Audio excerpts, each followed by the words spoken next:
Okay, folks, it's your buddy Mike Messier, Mike's Instant Movie Review, The Shift.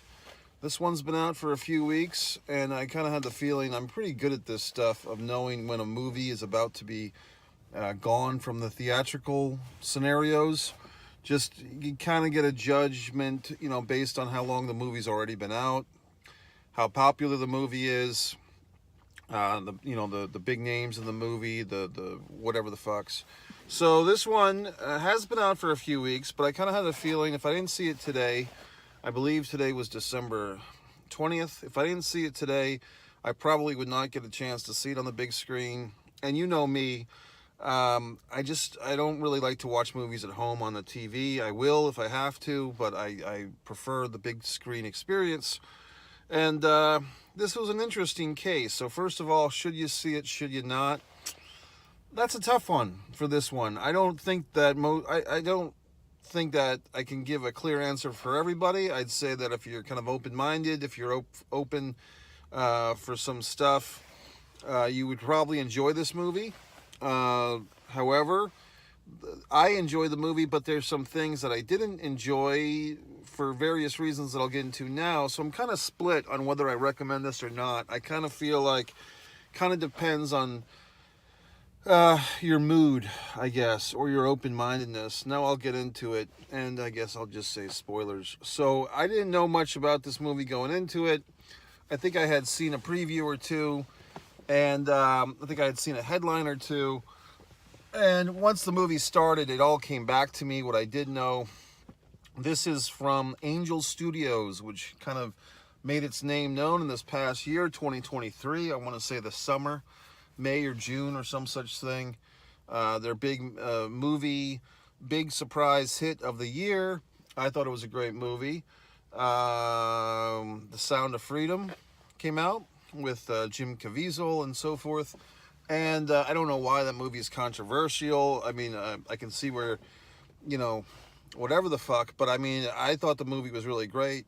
And I thought Caviezel, in any other circumstance, could be nominated for Best Actor Oscar for Best Actor, but I guess it's a political thing now. I don't know, but I thought he did a great job in that movie. So this is the same studio. So this studio, apparently it's trying to, it's not trying to, it's in the process of making a name for itself as being one of these Christian-based film companies. However, in the past, Christian movie fare has kind of been like, what's the Kirk Cameron series, Left Behind? Stuff like that, where it's, not to say cheesy, but a little, I don't know, just there's a certain flavor of these Christian movies, which Angel Studios is kind of, I would say, different than, not to say better than, but different than. It doesn't feel necessarily like a Christian film in a lot of ways, like this one. And I did do a review if you want to see my thoughts on the Caviezel movie from this past year. But this one, it does really feel like a sci-fi movie, or, a sci-fi, dystopian sci-fi movie. And what probably I didn't like about this movie is really unfortunate at its core. They can't really do anything about it because that's what the whole movie is. It's another multiverse movie. It's another fucking multiverse movie, but the wrinkle in this one is the devil, as they call him in this one. Neil McDonough, the actor, does a great job, I thought. They kind of use the pseudonym The Benefactor for the devil in this one. And I just kind of felt like, once we started going and once we started seeing things like the multiverse was clearly illustrated, like we're in a multiverse movie and there's different variations of people, and every time you make a choice there's another variant. I guess it kind of upsets me because I did write my novel A Distance from Avalon, which alluded to this same type of thing. I'm actually going to do a rewrite of my novel to eliminate in this universe. I'm going to do a rewrite of my novel to take out the multiverse part because I'm so sick of fucking multiverses and every goddamn thing. Here's Marvel with Marvelverse, and here's DC with its DCverse, and everyone's got a goddamn multiverse. I'm sick of it. So I'm in the fucking version of reality where Mike is sick of the fucking multiverses, okay? I'm just sick of it. Yes, it's a cool concept, but when everybody does the same goddamn concept, it's no longer cool. It's shit. So I'm just sick of this goddamn multiverse thing. And so I kind of just, I wouldn't say I lost interest in this movie, but I disengaged a bit once it became clear we're in a multiverse thing. Now, what did engage me, I think, I'll be honest, is you kind of had like a nice romance story here in this film. You have this guy, he's at the bar, and this lovely woman, who I did look up her IMDb stat and facts. This actress is from Texas, apparently. She has done other religious-based films. She played Mary Magdalene in The Chosen. Very attractive woman. And this is the type of attractive woman that's kind of like wife attractive as opposed to floozy attractive, okay? As opposed to harlot attractive. This is like the marrying type. Like, she's pretty enough that you could kind of wake up to her every day, but not so pretty that you'd be in a fist fight, you know, defending her honor against every asshole in the bar. Like, kind of a dignified, attractive woman. So there you go. So this woman's in this movie, this actress, and this guy, this character, Kevin, her name is Molly, his name is Kevin. She basically picks him up at the bar on a dare from her little Yenta friends, who we see later in the film. And we're off to the races. We kind of get the scenario. We do a nice effect of what's called flash forwarding, not flashbacks, but flash forwarding, which is kind of like not really the reverse of flashbacks, but it's like you see how their relationship will play out in the future. And apparently Kevin and Molly have themselves a wedding and a family, and they have a son that dies. And that's I mean, if you've seen my previous Mike's Instant Movie Reviews, I talk about certain film cliches that are just so accepted. One of them is the tragic car accident. Like, if you just need to have some tragic thing that killed somebody important, just throw them in a car accident and kill them. It's like the easiest thing. We can all relate to it. Oh my God, the tragic car accident. And I talked about Save the Cat, Blake Snyder, in one of my Instant Movie Reviews recently. His wonderful novel on screenwriting. And there's another thing which is kind of like beyond the Save Cat. It's like the dead parent or the dying parent. Like, if you want to have sympathy for a character, just, you know, have them have a dead parent or a dying parent or some such thing. In this one, you know, we have the dead child, which is like the grand daddy of them all, of sympathy routines. Like, oh, the young couple, everything was fucking perfect. Then they had a son, and the son died. And then we broke up, and I gave her a pendant. So all this goddamn horse shit.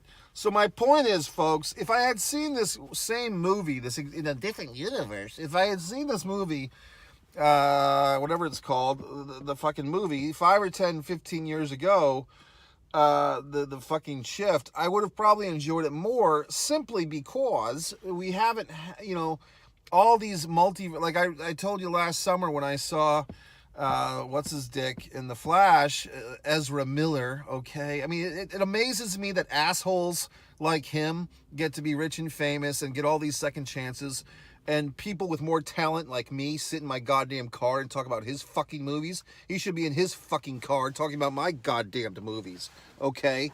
But I mean, I'm talking about this Ezra Miller fucking the goddamn Flash. And, you know, 2 weeks earlier, I had seen the Spider-Man Across the Spider-Verse movie, which, you know, is like the second of 3, apparently, of these Spider-Man animated epics. And everything that was done in The Flash, I had just seen 2.5 weeks earlier in the fucking Spider-Man Across the Spider-Verse. I mean, talking about key, like, terms and elements. And I just don't get it. I mean, I'm looking through YouTube and I'm seeing these videos like, oh, Star Wars ripped all this horse shit off of Dune. Okay. Well, I mean, I guess I now I know, thank you. But I didn't know that. But watching the goddamn Spider-Verse shit and watching the Flash, it's like, oh my God, there's like actual like lines, like it's almost like lines of dialogue, but just key words and phrases. So my point, as I keep repeating myself, did you get that humor? I am just sick of the multiverse routine. So in this movie, The Shift, and basically it's like, oh, the benefactor, the devil, shifts you from one fucking universe to another, and he can just do it instantly with this fucking wristband. It's like that's another cliche of these sci-fi or fucking fantasy films. Every asshole has like a fucking watch, like the easy watch thing. It's never like a shoelace, or like it's never like something you put up your nose, or it's never like you don't pull your ear like Bewitched. It's always a fucking wristband thing, right? So it's like, that's my point. It's a well-made movie. It's well acted. The wife is very attractive, all that good stuff, but it's just a lot of shit that we've seen in other films. Now, I will say that this movie, The Shift, I think they took this whole multiverse thing in a very serious direction, and also there's an undercurrent of religion and Jesus and good stuff. Basically, Molly, the beautiful wife, has taught Kevin to come back to church. And when she gets shifted, I guess, after, once again, another tragic car accident, after a car accident, he like remembers some of the scripture that he learned going back to church with his wife. And in his new, universe where he's planted in, where no one has the Bible and so forth, he's like remembering scripture and writing it down and sharing it with Sean Astin, by the way. Now, I wasn't a big Frodo guy. That was Tobey Maguire, fuck. I really can't, I'm not a big Lord of the Rings fucker, okay? But I guess Sean Astin was in all those movies. Was he also, was Sean Astin Rudy? Is that the same guy, or is there a different guy? But in any event, Sean Astin's in this thing. No offense, Sean, but Sean's looking a little bit bulky. Okay, so he's in this dystopian universe where everybody's starving, but Sean there's getting fed somehow. But it turns out, spoiler, he's one of the benefactor's little spies. Spies like us, Dan Aykroyd and Bill Murray. Good movie, by the way. So I just thought this movie was good. It's just tough for me to give it a full endorsement, because like I keep telling you, it's just so many things I've already seen. I feel like I've already seen these elements in other films, so it's hard for me to say, gee whiz, go out and see this one, because I just kind of feel like you've already seen some of it in other films, okay? So my point is, that's why I'm going to give this like a 3.5, 3.25 star out of 5. I do feel it's a well-made film. I think this Angel Studios, what they're trying to do, if I might be so bold, is they don't just want their movies to be like, good Christian movies where Christian people can see these movies and feel like they're not necessarily seeing just a boring-ass Christian film. They feel like they want to reach the mainstream audience, and in order to do that, to slip their little messages of hope and faith and all that good stuff in, they have to kind of cloak their Christian movie as the kids say, a secular film. I always hated that term, secular.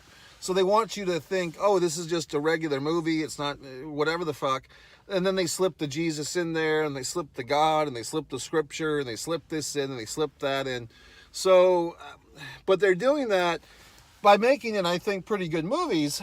I just feel like with this one, however they got this script, and I don't know if this was, what you would call like in the theater world, they call it like a Christmas hat play, where you just have a regular script and then you throw Christmas hats on all the characters, and suddenly you have a Christmas play, right? So I don't know if this movie was kind of like that, because I could kind of see where the benefactor, maybe in another script, like it wasn't even the devil, it was just the bad guy, and they just kind of threw the wrinkle of him being the devil on there, and then like the scripture stuff, which a lot of it is just kind of, thrown into the movie at various points, like text on screen. I could actually see this having been originally a script that was not even a Christian script, where they just kind of Christmas hatted it, where they just kind of put the Christian stuff on top of things, basically to make it a Christian type of movie for Angel Studios. Now, I'm not saying that did happen. I'm saying I could see a universe where that did happen. See what I did? So my point of the matter is this, folks. like I said, I guess I feel like I think the movie's well made, it's well acted. They do the thing at the end where, oh, pay it forward, buy all these tickets for all these other assholes. Well, I'm seeing in the theater, folks. I'm the only one in the theater today seeing this movie, so it's not like people are breaking down the walls to see this movie, no offense. So, I mean, that's how they get you. I mean, Angel Studios did that with Caviezel and the fucking the Singing Children movie, The Sound of Freedom. But this one, I mean, no offense, guys, but I'm doing enough for the theater world, the film theater world, by doing all these Mike's Instant movie reviews, encouraging people to go to the movies. I can't supplement your incomes. Okay, I'm trying to make my own goddamn movies on One Man and a Camera Films. I can't supplement you guys selling tickets, okay? So, in any event, like I said, it's a good movie. It's well made. The acting's fine. There was a kind of a scene where our buddy there, Kevin, jumps into another universe. He jumps into another timeline, and they call them DOPs, like doppelgangers. He sees a version of himself where he's basically Scarface. So that was kind of fun. Like, he sees the Scarface version of himself. Apparently, the dop of Kevin that we're with in this movie is like the good Kevin. And all the other Kevins are a bunch of assholes, because you see him like being a Harvey Weinstein type. You see him doing all these other horrible things. Kind of an interesting thing they do in this movie is, like, you can go to this old rickety movie theater and you can screen yourself. Like, if you're in this universe that he's in, they have these like vision theaters or via theaters or vi theaters, I guess, like vicariously living. You can sit there and get hooked up to a machine, and you can see all the different universes that you are appearing in, which I thought was an interesting wrinkle. So like I said, this movie does have a lot of cool stuff as far as, variation on a theme. Like, this movie did go pretty deep into how this multiverse type of thing could work, or what would it feel like and stuff. My point, like I keep repeating myself, it's just, we've seen too many multiverse movies. I'm sick of fucking multiverse movies. I'm so sick of them. I'm revising my own wonderful novel, A Distance from Avalon, to get rid of the multiverse shit, because I'm just intolerant now. I'm multiverse intolerant. Okay, you've heard of lactose intolerant. I'm multiverse intolerant. Any future films, novels, books, TV series, whatever the fuck, that have a multiverse, I'm just not interested. I just think it's a cliche now. It's just it's a prop. It's a crutch. It's a creative crutch, because it's like, oh, everything's fucked up in this universe. Let's just make a multiverse, and then it'll solve all our problems, or whatever the fuck. So I'm just sick of it. But this movie, it's not its fault, because like I said, as I know, I didn't say this, but I do know this, it takes a long time for a film to get made. You might have an idea for a wonderful movie, and then by the time you write a treatment, and then write a screenplay, and by the time you get financing for this goddamn hypothetical movie, it might be 10, 15, 20 years, okay? Apparently, the movie Catch Me If You Can, even the mighty Steven Spielberg had the rights to that movie for like 20 years before he made it. I saw some other asshole on YouTube deconstructing the whole movie, Catch Me If You Can, saying it was all a bunch of horse shit, that the guy made up all these stories and he really didn't do half the things, or 2/3 or 3/4 the things that he said he did. Okay, so that's another goddamn thing. He said the guy's biggest scam was scamming Spielberg into thinking that he did all that stuff, like flew a plane or whatever the fuck. Okay, folks, so that's it. So, gee whiz, Mike, should we see this movie or not? I mean, you've talked us around in circles. Should we see it? Should we not? I don't know. I'm kind of mixed. In this multiverse, I say, yeah, go ahead and see it. It won't kill you. And in a second multiverse, I say, don't see it. It's boring. How about that? So, in any words, folks, I have been getting some nice responses, though, from people. People have been saying, gee whiz, Mike, your reviews are better than the movies. We appreciate you. You're the best person in the world. I do agree with that. I believe the gentleman's name was Chris Fiera. Chris said some nice things about one of my recent reviews. My buddy, my old pal there, Court Fisk, is very excited about my review of Wonka from the other night. Another fine gentleman made a nice comment. I can't wait for your Von Erich movie review. I wish it was just called Von Erich. or Von Erich's, but it's called the Iron Claw. I'm kind of sad that the Iron Claw, I mean, they went for the big cheese here, folks. They went for the December Christmas release, basically December 22nd. I have not seen the Iron Claw yet. I'm planning to see it tomorrow. But my point is, by doing such, by coming out in December, you're going against the Ferrari movie. I'm about to see that right now. There's all these other big movies coming out for Christmas. The Color Purple remake is coming out for Christmas. So when you play with big stakes, the Iron Claw will not be playing in the IMAX theater. It will not be playing the Dolby Digital. It's basically getting like the second choice, like the standard screens, right? So still good screens. I'm kind of in a quandary because I could see this movie, the Iron Claw, in Regal Theater tomorrow, or I could use one of my Cinemark subscription passes. But I mean, just to put a button on it, more or less it would cost me like 54 cents to see it at Regal because I already paid for the year subscription, or I could just see it at Regal, but I'd be using one of my Cinemark. I'd be using one of my passes. But I do know that Cinemark, it's a better movie experience. No offense, Regal, because the sound is better. But then I try to justify it and say, you know what, if I go see it at Regal, then I can kind of pretend it's like the 1980s. You know what I mean? Like, because the screen in the theater wouldn't be as good. So it kind of has a throwback to when all this stuff took place. So that's where I'm at, folks. But you have a nice day, whatever the hell you did with your day. Only 60 subscribers on this channel, which kind of pisses me off. So this is One Mike Messier, where I do Mike's Instant Movie Reviews. You could subscribe if you're a pro wrestling fan by any event. One pro wrestling and sports fan. You can see all my NXT coverage of live shows, not the horseshit TV shows, but I actually go to the goddamn house shows and take nice photos for you fucks. If you want to say, well, gee whiz, Mike, you have all these opinions, but what do you do with your life? Well, you can buy one of my wonderful books, Fighter Play Basketball, A Distance from Avalon. You better buy it now because I'm going to rewrite the whole thing. So you want to have both multiverses versions of it, right? And you can also go to One Man and a Camera Films, watch all my 73 award-winning productions, 73 awards across all my productions and so forth. So that's it, folks. MikeMessier.com. I still don't know. I'm still